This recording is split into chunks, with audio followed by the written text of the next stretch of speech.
Big Bash বা কানাডার global টি-20 কোনো লিগেই গতবার খেলতে পারেননি রিশাদ হোসাইন।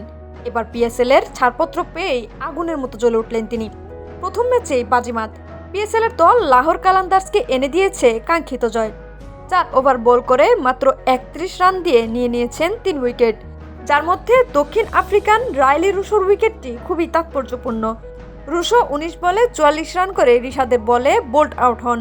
এরপরে রিশাদ মোহাম্মদ আমির ও আবরার আহমেদকে আউট করেন। মিডল ওভারে রিশাদ কোয়ার্টার ব্যাটিং লাইন আপে ধস নামিয়ে দেন। এর আগে লাহোর কালান্দার্স প্রথমে ব্যাটিং করে 20 ওভারে 219 রান করে। ফখর জামান 39 বলে 67 রান করে ম্যান অব দ্য ম্যাচ হন।